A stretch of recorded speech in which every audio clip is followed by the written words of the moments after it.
Chess isn't for people like you. A sneer followed as Emily Walker entered the tournament hall, pale gray shirt, plastic-framed glasses, and a frayed canvas bag at her side. A female grandmaster looked her up and down and said, "If this is a joke, it's not a very funny one." Emily simply nodded politely and took the last seat in the room. What happened next would feel to many like a brilliant, terrible dream.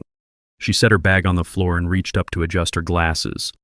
A staff member in a crisp black polo stared at the scratch on her left lens, then cast a quick, incredulous glance at her worn-out sneakers. This was the National Professional Chess Championship in Chicago, a place where serious contenders arrived in tailored suits or sponsor-branded jackets. By contrast, Emily's plain attire, along with her quiet demeanor, triggered an almost reflexive disdain. One young player leaning against the registration desk smirked and whispered to a friend, "Maybe she's here to serve coffee or clean the boards." The friend let out a muffled laugh. A referee overheard, pursed his lips, and said nothing. There was a certain tension in the air anytime an unknown name appeared in the bracket. People liked their chess heroes predictable, and Emily didn't fit any mold. Several steps away, a well-known American grandmaster, a man in his 40s known for flamboyant opening lines and an even more flamboyant ego, finished talking to the tournament organizer. He caught a glimpse of Emily, took note of her cheap plastic glasses, and turned toward the cluster of staff behind him. "If she's sitting in the wrong chair," he said in a half-joking, half-serious tone, "I'd be happy to swap her to the spectator section." A faint ripple of laughter spread among those who heard. Emily inclined her head slightly, almost like a small bow, but said nothing. The Grandmaster narrowed his eyes, clearly expecting a reaction, then shrugged as he moved on. The interior of the tournament hall radiated with bright overhead lighting that glinted off the polished wooden boards. Rows upon rows of them stretched across the floor, each accompanied by a pair of chairs and a digital clock, the heavy hush occasionally punctured by the squeak of shoes or the rustle of jackets. Emily walked along the central aisle, her footsteps so unremarkable that they seemed swallowed by the grandness of it all. Spectators, journalists, and seasoned players clustered around certain boards, particularly those featuring marquee matchups.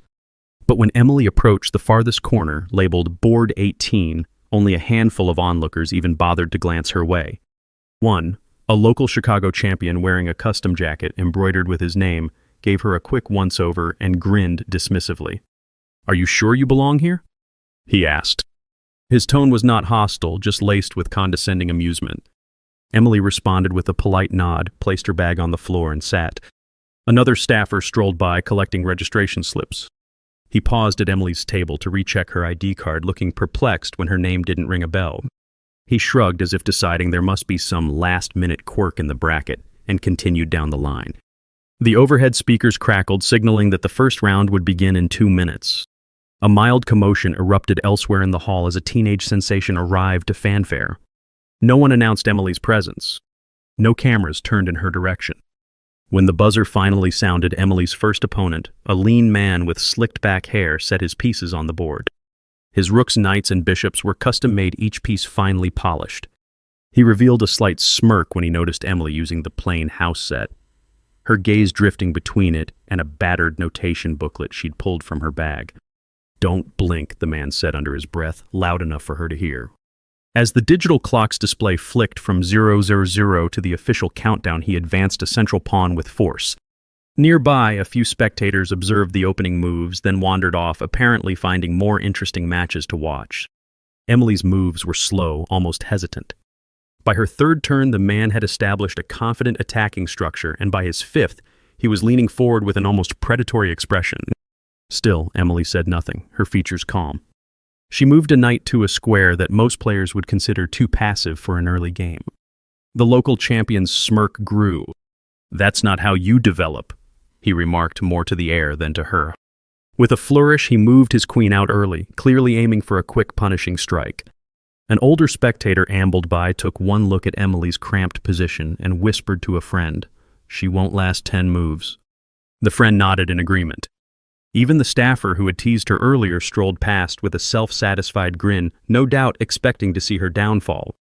But then on Emily's 8th move, she pushed a small pawn that subtly cut off her opponent's diagonal.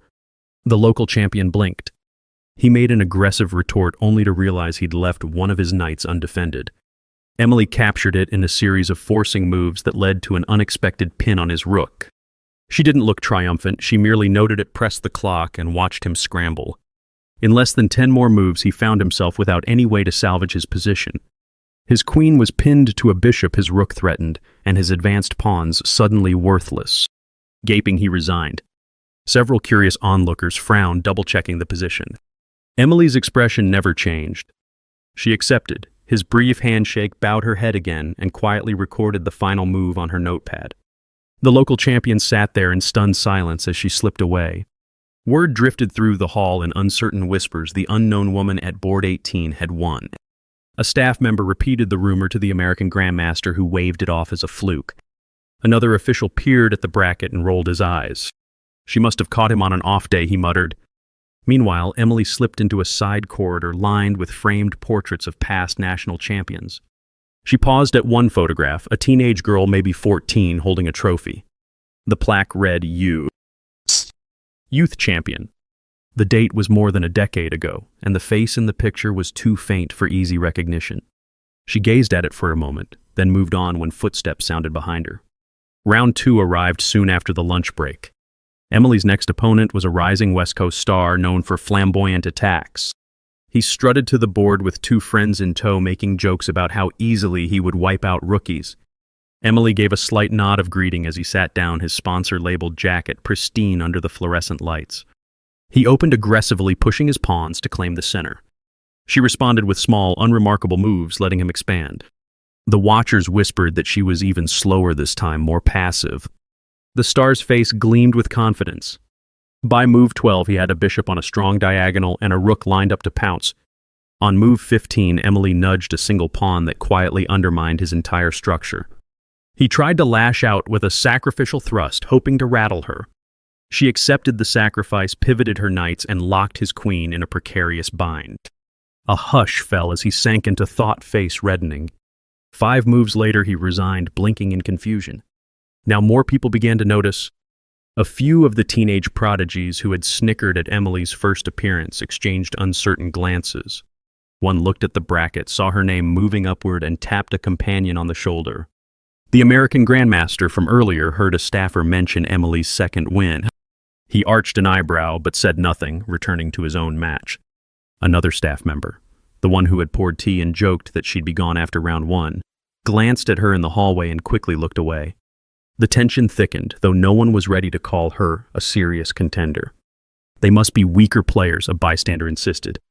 She'll fold when she meets real competition. Emily, for her part, rested in a small lounge area near a vending machine. She laid her frayed canvas bag on a nearby chair and opened a worn puzzle book. Occasional footsteps passed, heads craning to see if she'd reveal anything. She simply turned pages, sometimes pausing on a puzzle diagram. A man with silver hair, presumably a coach or manager for someone else, paused nearby and cleared his throat. He seemed on the verge of asking her something, but she gave a polite half-smile, and he walked on. She kept the puzzle book balanced in her lap, scanning a particularly tricky position. No sense of triumph marred her features. No boastful look hinted that she had already toppled 2 strong competitors. It was as if each game was just another quiet step in a long journey. Round 3 pitted her against an international master who had graced the cover of chess magazines more than once. He arrived with fans trailing behind, eager to watch him demolish what they perceived as a lucky novice. 1 or 2 recognized Emily from the bracket updates but shrugged it off as an impending mismatch. The international master greeted her with a crisp handshake and a thin-lipped smile. "Don't take it personally," he whispered, "but I play to win quickly." She bowed her head, adjusting her glasses. The clock started, and he unleashed a dynamic opening that gained immediate momentum in the center. Onlookers marveled at his fluid development. By move 8, he looked poised to break open her defenses. Emily's response was again slow pawns, creeping forward, knights occupying subdued squares. A pair of journalists strolled by, capturing photos. One sneered quietly, remarking that Emily's approach looked naive. Then, as the position shifted, her rooks lined up in a way that cut across the international master's strategic plan. He attempted a flashy bishop sacrifice, convinced that it would tear her position apart. She parried it with a single queen move that not only negated his threat but set up a pin on his knight. A hush of disbelief spread among the watchers. The international master's face tightened. He tried to salvage the sacrifice with an emergency maneuver, but Emily hopped her knight to an outpost that threatened multiple pieces at once. In a flurry of forced moves, she dismantled his entire center. Checkmate came soon after. Gasps rippled around them. The international master sat motionless, fingers drumming on the table as though he couldn't believe it. Emily offered a small nod, wrote the final move, and left. At this point, onlookers could no longer dismiss her as a fluke. 3 formidable opponents had fallen. Word traveled quickly among the staff players and even the small cluster of local spectators. A few rumors began to swirl. Perhaps she was a retired legend or an overseas teacher, or maybe it was all an elaborate hoax. Some even whispered about cheating, though no one saw any signs, no earpieces, no Confederates lurking behind her board. A referee discreetly monitored her during the next match for suspicious activity. Nothing suspicious surfaced. She merely studied the board with unwavering calm. The result was the same in round 4. Her opponent, a flamboyant champion who loved complicated sacrificial lines, tried to unbalance her from the outset. She sidestepped each trap, letting him blow all his resources in a misguided cavalry charge. Then she systematically picked off his pieces. When he realized his king was trapped behind his own pawns, he stared at the board for a full minute in stunned disbelief before toppling it in resignation. The hush was deafening. Even the female grandmaster who had dismissed Emily's presence at the start was forced to notice. She stood at a distance, arms folded, lips pressed tight as Emily's name rose higher in the bracket. People began approaching her more often in hallways, trying to gauge who she was. "Are you an instructor from Europe?" asked one. She shook her head. Another, presumably an agent or sponsor, offered a handshake and asked about her interest in promotions. She simply smiled apologetically and declined. In the cafeteria, a pair of teenage prodigies stared at her from across the room, whispering among themselves that her style of play seemed archaic, referencing lines none of them recognized. One teen mustered the courage to ask how she'd learned chess. Emily answered with a neutral half-smile, then excused herself without elaborating. The next day, tension soared. The bracket revealed that Emily would face a well-known international grandmaster, a potential candidate for the final. This was the same man who had joked about her belonging in the spectator section. A hush preceded their match as a growing crowd lined up to see if she could topple a truly elite name.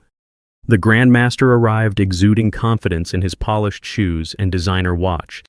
He sat with perfect posture, waited for Emily to arrive, then offered a condescending nod. "So you're the new wonder," he said, eyeing her with the faintest sneer. She gave the slightest bow in return, set up her side of the board, and pressed the clock when instructed. The Grandmaster opened with a sophisticated system known for flattening lesser players under positional pressure. Emily's response, small, quiet moves that, again confounded watchers. She developed her pieces to unremarkable squares, never challenged the center in a flashy manner. In the audience, a commentator mumbled into a microphone that she seemed to invite the Grandmaster to overextend. On the board, he advanced pawns confidently, ready to break through any meager defense. Yet on move 18, she executed a knight maneuver that exploited a subtle gap in his lines.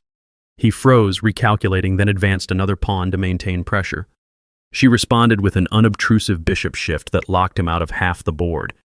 Grumbling, he attempted a direct assault, sacrificing material to open her king's position. She let him. 2 moves later, she pinned his queen to his rook. Eyes widened all around. In a series of forcing moves, the Grandmaster's position collapsed. Resignation came quickly afterward. The tournament hall erupted with shock. Some watchers clapped spontaneously, while others stood in near-silent awe. The Grandmaster rose from his chair, frustration etched on his features. A few staff members stammered about verifying results. The female Grandmaster stared with narrowed eyes as if willing Emily to reveal some hidden trick. Emily simply recorded the final move, gathered her bag, and stepped away. A handful of press folks tried to block her path with cameras asking questions, but she bowed her head politely and skirted around them. Out of the corner of her eye, she caught a glimpse of a row of black and white photos, historic matches, once the pinnacle of American chess. She paused only briefly, then pushed out into the corridor as a mild hush accompanied her exit.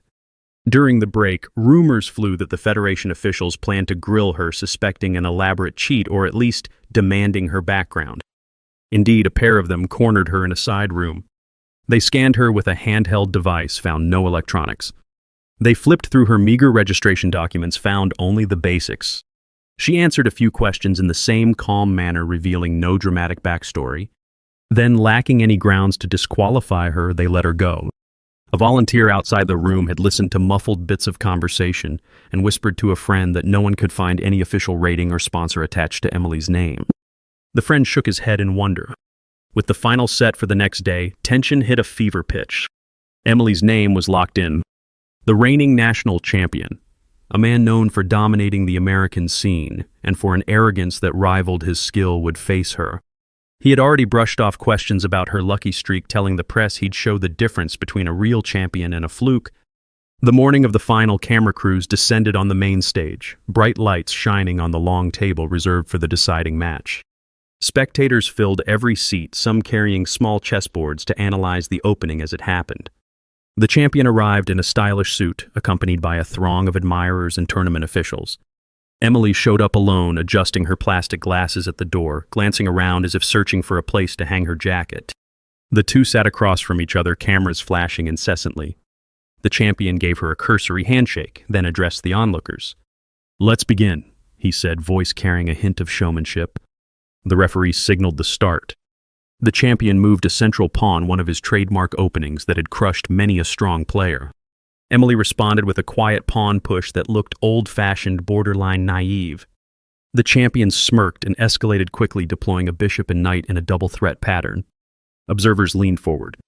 This was a known system that typically spelled doom for anyone unprepared. Emily remained expressionless. Move after move, she slid her pieces into positions that the untrained eye would find unremarkable. The champion advanced deeper, flipping his knights into vantage points that threatened forks and pins. A few gasps came from watchers who recognized the champion's skill. It seemed unstoppable. But as the game crossed the 20th move, Emily made a small bishop move that severed the champion's plan. She then advanced a rook, controlling a file he had neglected. The champion realized too late that his aggression had left weaknesses behind.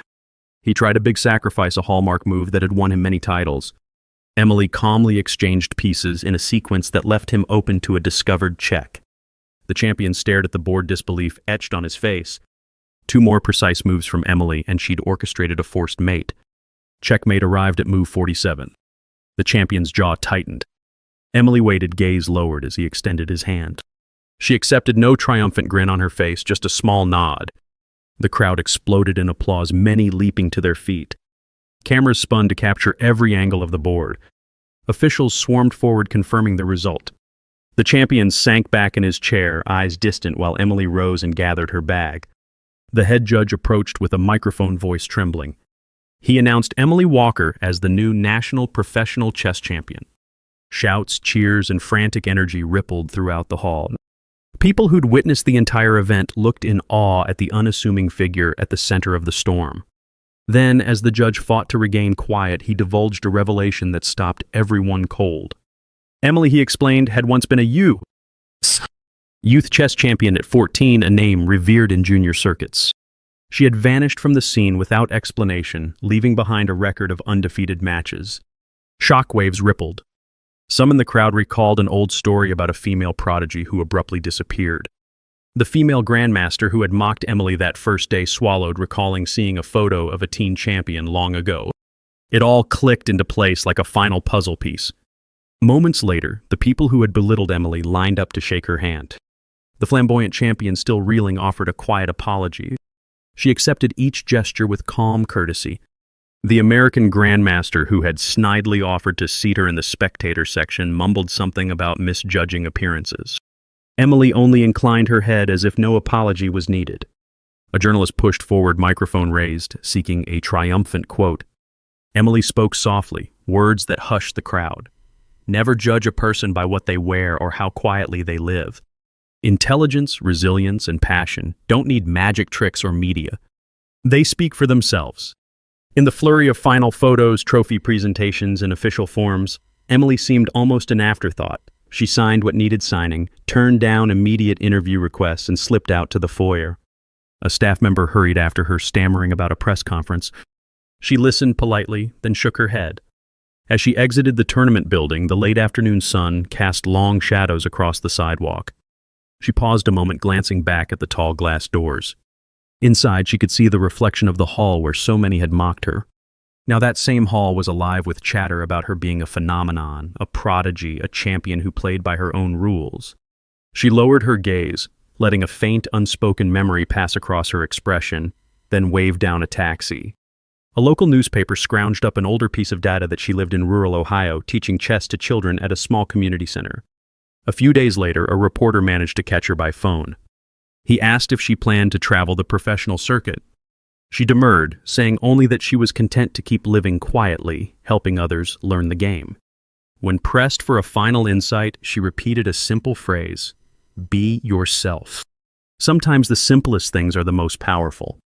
The reporter noted that her voice remained calm, unwavering, as if she had found a place in life that all the acclaim couldn't touch. The chess world predictably erupted with speculation about how she'd fare on the global stage or whether she'd accept sponsorships. Meanwhile, top players reviewed her matches, perplexed at the hidden depth behind her calm, old-school approach. Many realized she'd outmaneuvered them with quiet moves that looked harmless yet formed unstoppable endgames. Some recognized her style might have been honed through old texts or personal study, far from typical training centers. Others posited that her wealthy family might have provided private coaching from legendary masters. No official records confirmed that, and Emily never elaborated. In a small chess forum, a user claimed to have met Emily once at a local library in Ohio, where she ran free tutorials for kids. The user described her as a polite, soft-spoken woman with no trace of ego. More stories cropped up, a handful of children in rural areas receiving brand-new chess sets she'd donated anonymously. It seemed she had resources, someone that unassuming might have come from a powerful background, but she never brandished it as a shield or weapon. She simply lived as she wished. Time marched on, but the legend of Emily Walker's victory at the National Professional Chess Championship did not fade. For those who had ridiculed her, it remained a lesson in humility. Appearances can betray us, and the quietest among us might hold mastery beyond imagining. The female grandmaster who sneered first eventually confided to a colleague that seeing Emily's final checkmate had shaken her. She realized she had become the kind of shallow critic she'd once despised. Others who had scorned Emily found themselves on the defensive in interviews explaining why they had doubted her so vehemently. In the tournament's aftermath, the official website updated the records, placing Emily's name in bold as the champion. A photo of her receiving the trophy was posted, though in it she looked slightly uncomfortable under the bright lights. On the discussion boards, players dissected her games, move by move, marveling at the pattern-like precision. Some advanced a theory that she'd learned from older coaches who had passed on knowledge from a classical Soviet tradition. Others insisted she must have discovered an unusual library of historical chess manuscripts, and a few romantic souls claimed she had raw talent that needed no teacher, a near mystical gift. Through all the speculation, Emily herself gave no new interviews. A friend of hers, so a rumor said, told a local official in Ohio that Emily was focusing on teaching and had no immediate desire for the professional circuit's hustle. She had found contentment among the farmland, the local library, and a small circle of kids eager to play. In a part of the country that rarely saw big names or grand events, she brought a world-class skill with a quiet, humble presence that seemed out of sync with modern publicity. Looking back on the day it all started, many recalled how she entered the hall with that worn bag, wearing a pale gray shirt and cheap glasses. They remembered the barrage of insults, the shrugs, the scorn. They replayed in their minds the spectacle of her toppling champion after champion, each with a style so unshowy that it looked almost too simple until the final blow. They recounted how at the end her only public statement was to caution against judging by appearances. That single line, calm yet piercing, rang in interviews and commentaries for weeks afterward. The wealth and power from her background never surfaced in the official narratives. Perhaps she chose not to mention it, seeing no reason to overshadow her love for the game with hints of privilege. Perhaps that sense of discipline and dignity was why she had disappeared from the chess world years before. No one truly knew. She never explained what led her to abandon a blossoming youth champion career, or how she kept her skills honed in isolation. If asked, she would tilt her head in polite silence, letting the question hang. People read all sorts of answers into that silence: heartbreak, family commitments, disinterest in fame. All were plausible, none confirmed. Every so often, a flashback of her teen years surfaced in the recollection of an older coach or a dusty newspaper article. They spoke of a prodigy who had soared through national youth events, defeating older players with uncanny endgame technique. Then, without warning, she vanished from the rankings. Some said she was traveling the world. Others said she disliked the spotlight. In the end, none of it changed the fact that she had returned that day in Chicago to deliver a performance for the ages. Those who had met her recognized a pattern in her interactions. She seldom spoke more than necessary, never engaged in petty arguments. If someone insulted her, she merely bowed or nodded as if acknowledging they had a right to an opinion. Yet behind that silent courtesy, she possessed an unbreakable sense of self, a personal code that refused to be rattled by outside judgments. It was something the camera lenses could never capture fully, but everyone who encountered her felt it. In the hush of the final moments of that championship day after the trophy was handed over, one more official asked for a direct statement. She repeated her line about not judging someone by their outward show. Then she offered a fleeting smile. "Be yourself," she added softly. "Sometimes the simplest things are the most powerful." That was all. No further elaboration. She gathered her bag and stepped away, leaving the official to stand there, microphone in hand, uncertain how to respond. When she arrived back in Ohio, the local community center that hosted her small chess club greeted her with a modest banner that read, "Congratulations." A handful of children, eyes shining, asked if she really was the new national champion. She nodded, patted one on the shoulder, and said she'd be resuming their lessons next week. There was no party, no press. She resumed her routine, preparing puzzle sheets and organizing small in-house tournaments for the kids. Occasionally, a phone call from a big sponsor or chess federation official would come in, but she rarely spoke for long, politely declining high-profile offers. Over time, the fierce excitement around her victory settled. A new champion emerged the following year, someone else with a big sponsor and a media-friendly personality. People in the chess world moved on to the next headlines, the next big tournament. But for those who had been there, who had seen her cut through the ranks with silent grace, the memory never dulled. They remembered how, in a single unstoppable run, she redefined how they saw the game, how they saw humility, and how they saw each other. Some admitted privately that they grew kinder to newcomers.